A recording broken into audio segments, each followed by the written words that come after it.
Quiero invitarle a abrir su Biblia en Nehemías, capítulo 5. La semana pasada estudiamos cómo el pueblo había estado sufriendo ataques de afuera, desánimo de la gente que estaba trabajando, pero cómo el Señor le dio sabiduría a Nehemías para poder resolver, enfrentar la oposición. Ahora, en el capítulo de hoy vamos a estudiar cómo los problemas financieros del pueblo, su endeudamiento, hizo que la obra se parara por un momento y viniera un tiempo de clamor y de llanto. Y cómo Nehemías enfrentó esta situación, cómo el Señor le dio la gracia para poder resolver este conflicto. Vamos a leer en Nehemías capítulo 5, versículo 1 al versículo 5. Dice: entonces hubo un gran clamor del pueblo y de sus mujeres contra sus hermanos judíos. Había quien decía: nosotros, nuestros hijos y nuestras hijas somos muchos, por tanto hemos pedido prestado grano para comer y vivir. Y había quienes decían: hemos empeñado nuestras tierras, nuestras viñas y nuestras casas para comprar grano a causa del hambre. Y había quienes decían: hemos tomado prestado dinero para el tributo del rey sobre nuestras tierras y viñas. Ahora bien, nuestra carne es como la carne de nuestros hermanos, y nuestros hijos como sus hijos. Y he aquí que nosotros dimos nuestros hijos y nuestras hijas en servidumbre, y algunas de nuestras hijas lo están ya, y no tenemos posibilidad de rescatarlas, porque nuestras tierras y nuestras viñas son de otros. Y qué dura era la condición ahora del pueblo de Israel. Empezaron a llorar en las calles, empezaron a clamar porque habían perdido todo. Habían caído en un endeudamiento que era imposible salir de él. Ahora, esto los distrajo de la obra del Señor y la reedificación de los muros paró por un momento, porque no podían seguir edificando porque estaban endeudados, habían entregado a sus hijos todo. Cuando leemos con cuidado estos pasajes, ¿sabe? Nos damos cuenta de que la Biblia no pasa de moda y que esta es la situación de muchos hoy en día. Personas que hemos entrado en préstamos, de pronto, estas palabras que aparecen aquí en las pantallas, muy comunes: préstamos, empeños, dice que prestaron para comer, luego que empeñaron sus casas, sus viñas, luego entregaron sus hijos en servidumbre y después no podían rescatarlos también. Pareciera como que estuviéramos leyendo el periódico de Honduras también, ¿no? Qué triste. A veces pensamos, hermanos, que nuestra condición financiera no es importante, o cuidar de las finanzas no es importante, o tener cuidado del uso del dinero y los compromisos que nosotros adquirimos no es importante, pero sí es importante. ¿Sabes? Por causa del endeudamiento, por causa de la crisis financiera, el pueblo paró. Así que es muy importante la forma en cómo nosotros administramos el dinero también. Dios está interesado en la forma en cómo nosotros usamos el dinero. Ahora, la Biblia dice que el pueblo tenía hambre. ¿Y qué hizo? Dice en el versículo 2, al final: hemos pedido prestado grano para comer y vivir. El pueblo decidió pedirle a los otros hermanos judíos que sí tenían dinero, que les dieran granos para vivir. Ellos buscaron ayuda en sus hermanos para que ellos les ayudaran y les prestaran para vivir. David escribe en el Salmo 121: alzaré mis ojos a los montes, ¿de dónde vendrá mi socorro? Yo quiero preguntarte esa mañana, hermano, ¿de dónde viene tu socorro? ¿A dónde corres cuando tienes necesidad? Ellos corrieron a pedir prestado a sus hermanos. Pero lo que lograron más bien fue perderlo todo. Porque nuestro socorro no viene del hombre, viene del Señor. Muchas veces nosotros vemos los préstamos como una bendición de Dios. Y decimos, ay, me salió un préstamo. Qué bendición, ¿verdad? Me llamaron que me van a dar un extra financiamiento, gloria a Dios. ¿Verdad? Me llamaron que me van a dar otra tarjeta de crédito, gloria a Dios. Mas no sabe que esto solo es una trampa de Satanás para que quede más endeudado. Si usted ve aquí hay una progresión en el endeudamiento. Ellos primero pidieron prestado pan para comer, grano para comer. Luego empeñaron sus tierras. Luego dice que volvieron a pedir prestado para pagar impuestos sobre las tierras que ya habían empeñado. Y después tuvieron que entregar a sus hijos.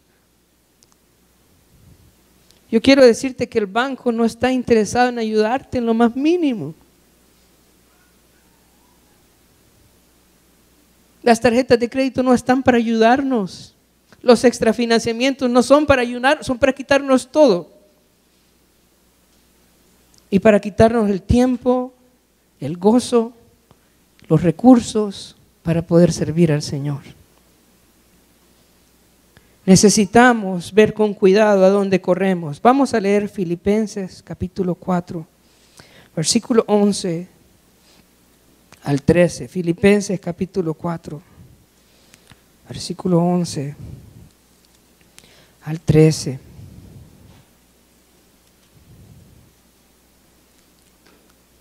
Mira esto, dice Filipenses 4, 11 al 13. Dice, no lo digo porque tenga escasez, pues he aprendido a contentarme cualquiera que sea mi situación. Sé vivir humildemente y sé tener abundancia. En todo y por todo estoy enseñado, así para estar saciado como para tener hambre, así para tener abundancia como para padecer necesidad. Todo lo puedo en Cristo que me fortalece. En la vida, hermanos, en la vida van a haber momentos de abundancia.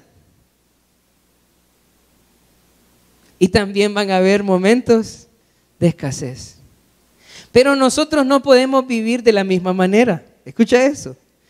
No podemos vivir en la abundancia como si viviéramos en escasez, ni podemos vivir en escasez como si viviéramos en abundancia. Pablo dice, he aprendido a vivir en abundancia. Y de pronto en abundancia uno puede vivir de alguna manera. Tener algunas comodidades. Pero también dice, he aprendido a vivir en escasez. Y significa que cuando estoy en escasez, yo no puedo vivir como cuando estaba en abundancia. Yo quiero preguntarle, hermano, ¿qué pasa si yo vivo en escasez en ese tiempo como si viviera en abundancia? ¿Qué pasa? ¿Ah? Rápido, hermano, rápido voy a quedar sin nada en la calle. Si el Señor te está pasando por un tiempo de escasez, entonces aprende a vivir en escasez. Ahora uno podría decir, pero yo no puedo bajar mi estándar de vida. Yo no puedo hacer que mis hijos bajen su estándar de vida, no podemos. Pero por eso está Filipenses 4:13 ahí. Todo lo puedo en Cristo que me fortalece. Siempre usamos mal este pasaje porque ni entendemos de dónde viene, de qué está hablando. Está hablando de aprender a vivir en abundancia o en escasez. De ser dócil al Señor, de acoplarme a lo que Él me da.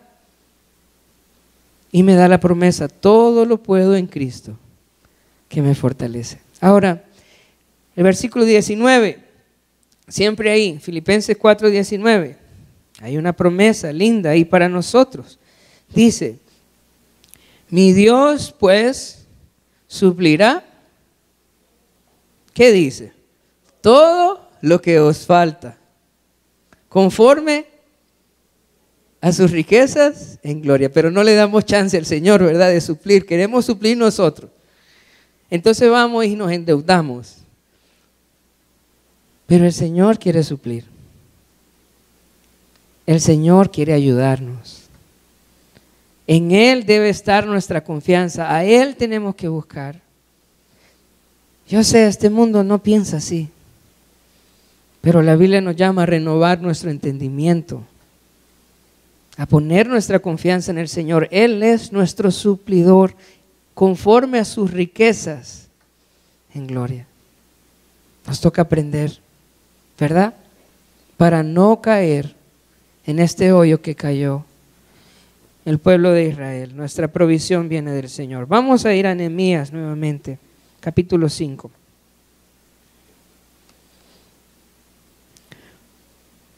Vamos a leer del versículo 6 al versículo 13. Dice: y me enojé en gran manera cuando oí su clamor y estas palabras. Entonces lo medité y reprendí a los nobles y a los oficiales y les dije: ¿exigís interés cada uno a vuestros hermanos? Y convoqué contra ellos una gran asamblea. Y les dije: nosotros, según nuestras posibilidades, rescatamos a nuestros hermanos judíos que habían sido vendidos a las naciones. Y vosotros vendéis aún a vuestros hermanos y serán vendidos a nosotros. Y callaron, pues no tuvieron que responder. Y dije: no es bueno lo que hacéis.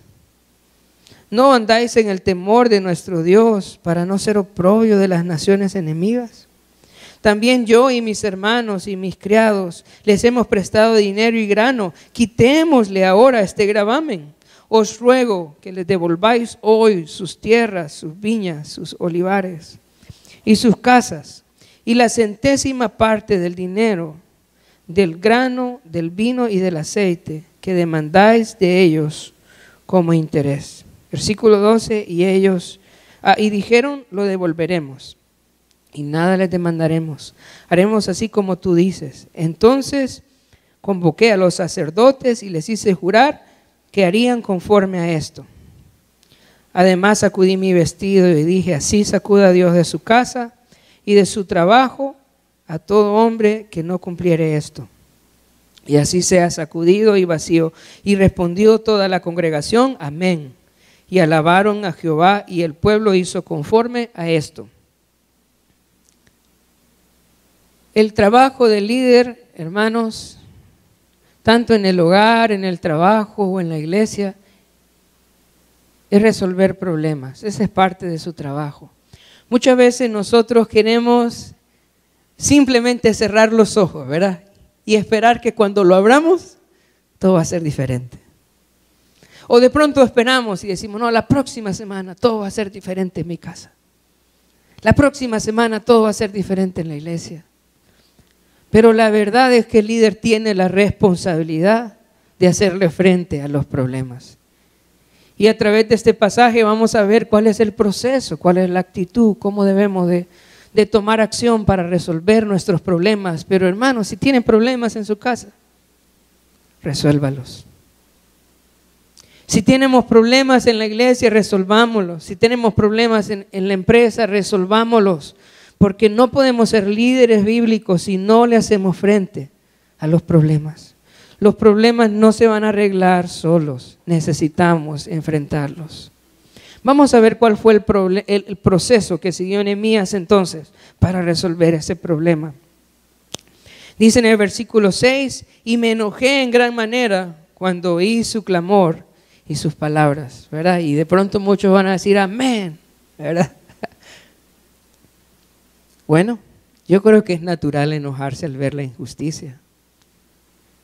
Pero hay un gran peligro de querer resolver los problemas cuando estamos enojados. Así que el versículo 6 hay que leerlo con el versículo 7, ¿ok?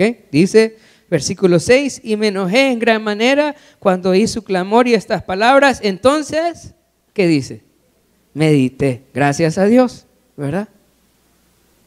Porque cuando nosotros queremos resolver nuestros problemas con enojo, lo que hacemos es daño a los demás. Hermanos, nosotros menospreciamos el daño que hace el enojo. Nosotros vemos pecados como el adulterio y la fornicación como algo muy dañino, pero no entendemos el daño que hace a las personas, a nuestra familia, a nuestros compañeros de trabajo, a nuestros hermanos en la iglesia, cuando los tratamos con enojo. En mi vida yo he visto el fruto. El Señor me ha mostrado cuánto daño se hace cuando uno quiere resolver los problemas con enojo. Un hombre muy manso como Moisés se enojó. Y en Números 20 aparece la historia que Dios le dio una instrucción y le dijo, háblale a la piedra. Y de ahí va a salir agua. Pero Moisés estaba bravo. Y le dijo al pueblo, ustedes rebeldes, y ¡pum!, le pegó a la piedra. Y el Señor le dijo, no vas a entrar. ¿Y sabe? No entró. No entró. Dios le dijo, vas a ver la tierra prometida, de allá, desde una montaña, no vas a entrar. Señor, pero yo quiero, no vas a entrar, no vamos a hablar más de eso, le dijo el Señor. Porque para el Señor el enojo es una cosa grave. Y hermanos, para nosotros el enojo debe ser una cosa grave también. Así que cuando se sienta enojado, Nehemías nos dice qué debemos de hacer. ¿Qué debemos de hacer? Meditar. ¿Ah? ¿Se siente enojado? Medite entonces. Piense, ore, pídale al Señor. La Biblia dice, airaos, pero no pequéis. Cada vez que yo quiero resolver las cosas con enojo, yo voy a pecar. Entonces, cuando yo sienta enojo, yo tengo que correr a meditar y a pasar tiempo con el Señor.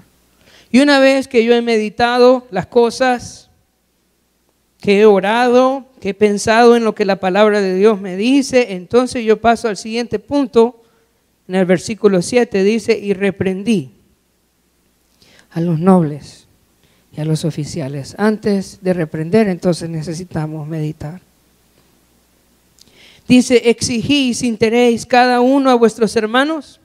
¿Sabe cuál era la tasa de interés que estaban exigiendo? Era el 1%, dice en el versículo 11. Os ruego que devolváis hoy sus tierras, sus viñas, sus olivares y sus casas, y la centésima parte del dinero, del grano, centésima, ese es el 1%. Ante tal tasa diríamos, pero el 1%. No sabemos si es mensual o no dice la Biblia, pero era el 1%. Están prestando al 1%. ¿Cuántos quieren un préstamo? ¿Qué es el 1%? Pero con el 1% tomaron todo lo de sus hermanos, con el 1%, y lo llevaron a la quiebra, con el 1%. El Señor les había prohibido prestarles con interés a su hermano. Vamos a ir a Deuteronomio 23, versículo 19.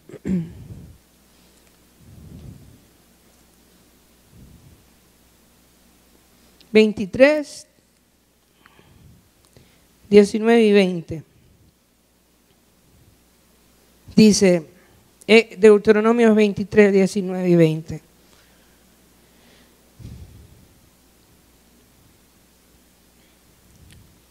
No exigirás de tu hermano interés de dinero, ni interés de comestibles, ni de cosa alguna que se suele exigir interés. Del extraño podrás exigir interés, mas de tu hermano no lo exigirás, para que te bendiga Jehová tu Dios en toda obra de tus manos, en la tierra donde vas para tomar posesión de ella. ¿Sabe? El Señor quería bendecir a Israel. Él quería bendecirlos, querían que fueran una nación próspera. Él quería que no hubiera escasez. Y él sabía lo dañino que era prestar con interés a una persona que está en necesidad. Sabes, la Biblia no prohíbe prestar. La Biblia no me dice que yo no le preste a mi hermano. Lo que la Biblia me dice es que no le cobre interés. Es diferente, ¿verdad? Si yo veo a un hermano en necesidad y ocupa dinero y yo puedo dar, pues yo le doy. Y sabiendo que yo le presto al Señor, si se queda con ese dinero se lo queda, así que no se lo dé todo, ¿verdad? Pero si va a prestar algo, que sea como sin interés, porque eso es ayudar al otro. Y eso es lo que Dios quería, que nos ayudáramos. ¿Y qué iba a hacer Dios? ¿De dónde iba a venir la ganancia? Dice ahí el pasaje. Dice en el versículo 20. Al final, 19 y 20, del extraño podrás exigir, más de tu hermano no lo exigirás. ¿Para qué dice? Para que te bendiga Jehová, tu Dios. Eso es. ¿De dónde venía la bendición entonces? Del Señor. Ahora, nosotros vemos a Nehemías, ¿verdad?, exhortando a sus hermanos, ¿verdad?, exigirles, dice, exigen ustedes interés. Porque él sabía la palabra. Entonces, él los está exhortando a obedecer la palabra de Dios. Así debe ser nuestra reprensión, hermanos. Nosotros debemos animar a los hermanos ¿a qué? A obedecer la palabra de Dios. La palabra de Dios. Otra cosa que Nehemías quería, vamos a verlo más adelante. Vamos a volver a Nehemías, capítulo 5, versículo 9. Nehemías capítulo 5, versículo 9, y dije, no es bueno lo que hacéis, no andáis en el temor de nuestro Dios, para no ser oprobio de las naciones enemigas nuestras. ¿Qué es lo que quería Nehemías? Que ellos se volvieran al Señor, que ellos obedecieran la palabra y ellos se volvieran al Señor. Así debe ser nuestra reprensión para nuestros hijos, para nuestros hermanos, para todo el mundo. ¿Qué queremos? Que la gente se someta a la palabra y se vuelva al Señor. A veces nosotros hacemos mucho énfasis en que la gente nos obedezca a nosotros. Escucha esto. Nehemías pudo haber dicho, yo soy el gobernador y aquí no se cobra interés y punto. Pero la meta de Nehemías no era que la gente lo obedeciera a él. La meta de Nehemías es que la gente se obedeciera a la palabra y se volviera a Dios. Y esto aplica a todo. Él lo está haciendo como gobernador al pueblo. Él lo que quiere es que obedezcan la palabra y se vuelvan a Dios. Cuando yo reprendo, lo que yo quiero es que las personas obedezcan la palabra y se vuelvan al Señor. Hermanos, nosotros podemos lograr que nuestros hijos nos obedezcan. Yo puedo lograr que me obedezcan, ¿verdad? A punta de palo. Y que cuando yo venga se paren derechitos, ¿verdad? Puedo. Pero ¿qué va a pasar cuando yo no esté? ¿Qué va a pasar cuando se vayan de la casa? Si ellos no aprendieron a obedecer la palabra y amar a Dios, ¿de qué sirve? Y cuando hablamos con nuestros empleados, nosotros como cristianos deberíamos de decirle, mira, no hagas esto porque esto no honra al Señor. Y si logramos que nuestros compañeros y nuestros empleados amen a Dios, cuando usted no esté, la empresa va a ser igual. Porque ellos van a vivir para Dios. Por eso es que nosotros necesitamos reprender siempre conforme a la palabra. Y la meta es que se vuelvan a Dios. Esa es la meta. Y eso es lo que estaba buscando Nehemías. Vemos que además de reprenderlos conforme a la palabra y buscando que se vuelvan a Dios, Él les da un plan, ¿verdad? El versículo 11 dice, os ruego que le devolváis hoy sus tierras, sus viñas, sus olivares y sus casas, y la centésima parte del dinero del grano, del vino y del aceite que demandad de ellos como interés.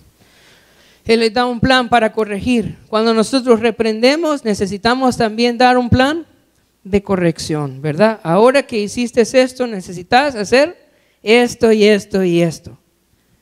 Porque a veces solo decimos lo malo que hacen las personas, pero no le decimos lo bueno que tiene que hacer ahora. Entonces vemos a Nehemías dándoles un plan para corregir. Ahora, ellos dijeron que lo harían. Y dice el versículo 12, y dijeron, lo devolveremos y nada les demandaremos. Haremos así como tú dices. Entonces mira lo que hace Nehemías. Dice, entonces convoqué a los sacerdotes, ¿verdad? Y les hice jurar que harían conforme a esto. Entonces los nobles dijeron, nosotros vamos a devolver el dinero, ¿verdad? Vamos a devolver el interés. Entonces, qué bonito.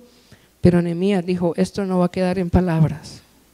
Yo quiero llamar a los sacerdotes que vengan, y los hizo llamar. Y ahora yo quiero que ustedes hagan un juramento, un compromiso de que lo van a cumplir. Entonces, esto se llama seguimiento, acompañamiento. Esto es importante. Cuando nosotros reprendemos a alguien y le damos un plan de restauración, es importante darle también personas que puedan darle seguimiento, que puedan acompañarle en esto. Así que él llamó a los sacerdotes.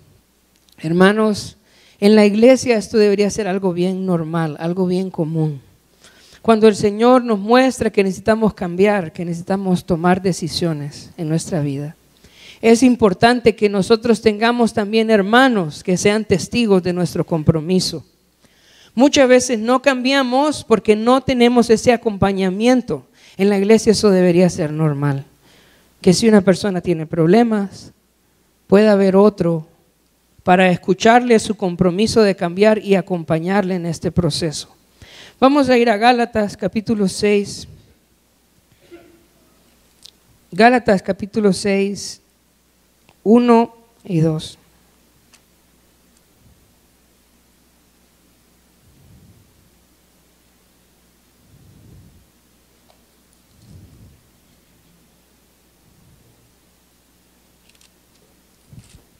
Gálatas capítulo 6, vamos a leer el versículo 1 y 2.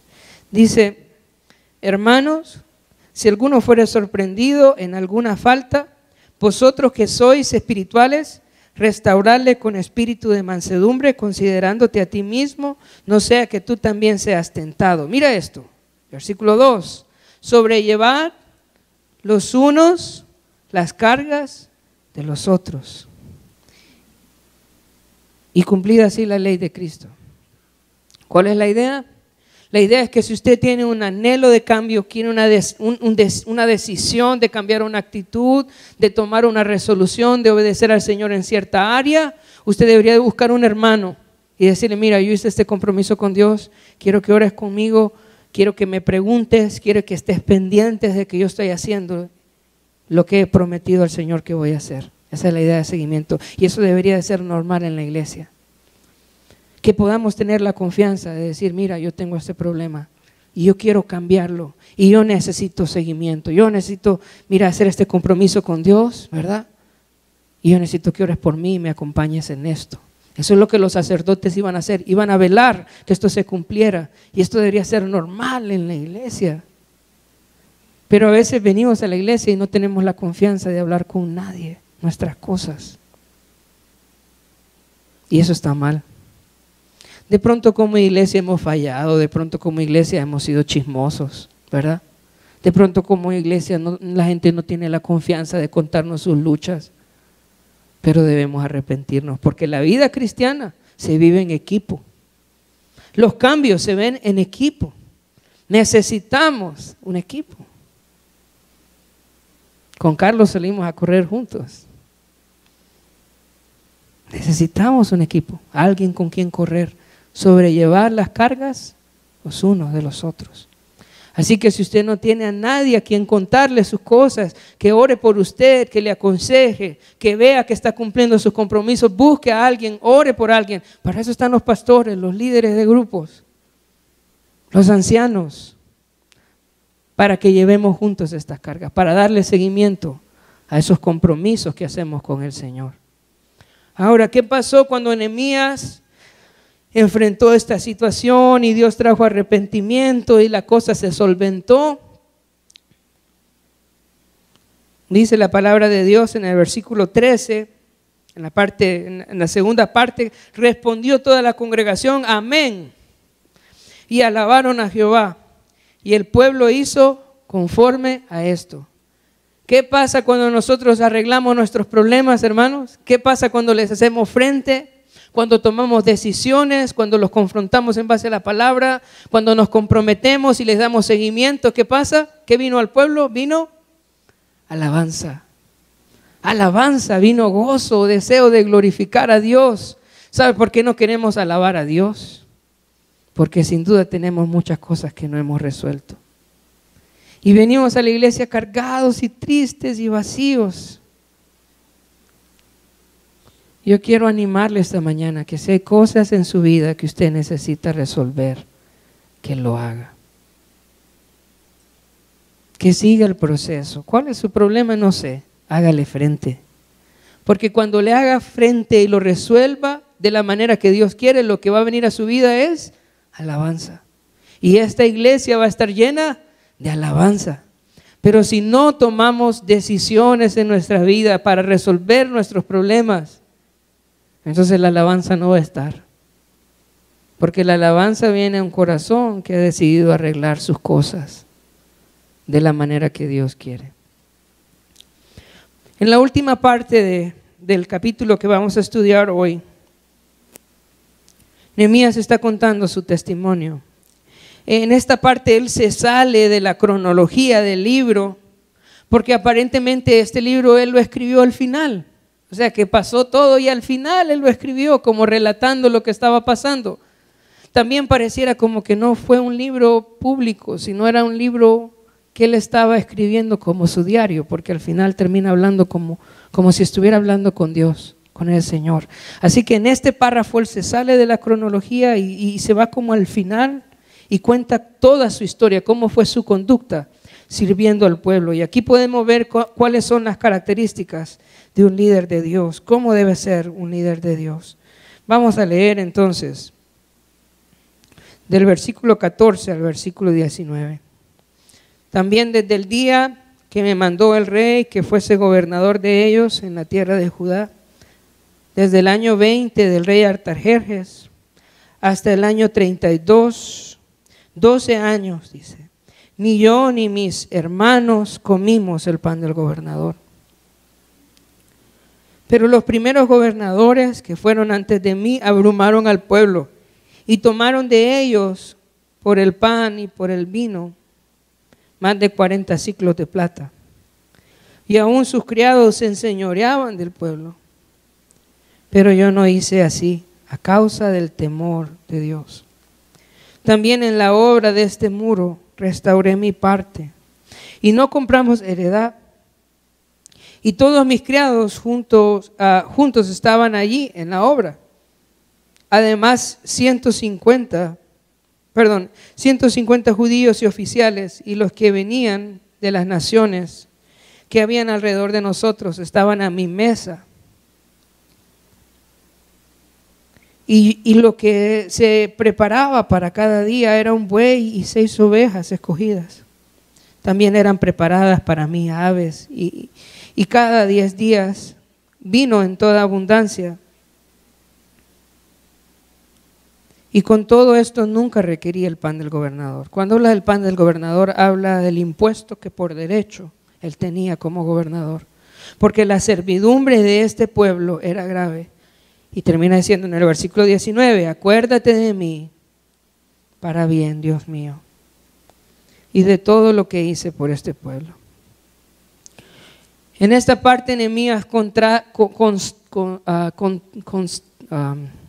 se dice? Contrasta la actitud que él había tenido a la actitud que tenían los ricos en ese tiempo de los hermanos judíos, que ellos querían aprovecharse del pueblo. Pero dice, yo por 12 años fui gobernador y yo nunca me aproveché del pueblo. Yo no fui como los otros gobernadores que oprimieron al pueblo, que sacaban 40 siclos de plata.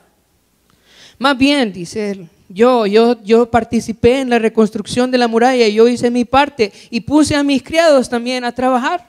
Además de eso, 150 venían a comer a mi casa y con eso yo nunca agarré del dinero del tributo.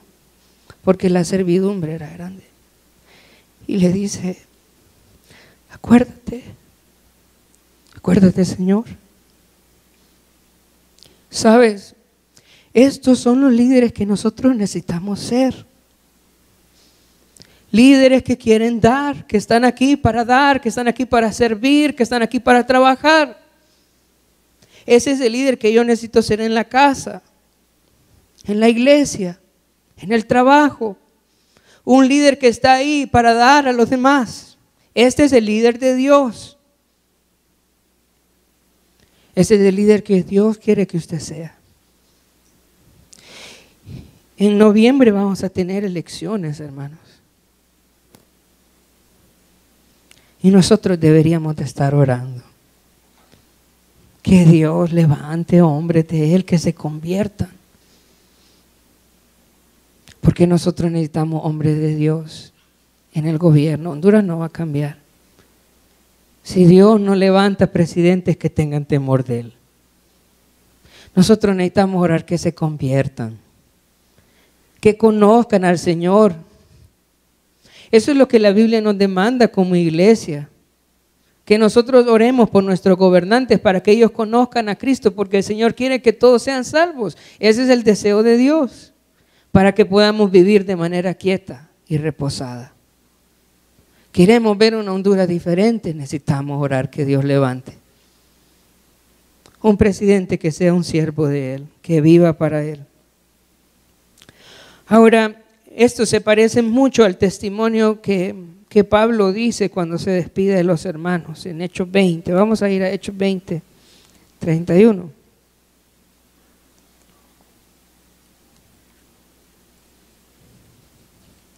Hechos 20, él se está despidiendo de los hermanos, va a Jerusalén y él se despide de ellos porque ya no los va a ver más. Y mira cómo habla. Hechos 20, 31 dice: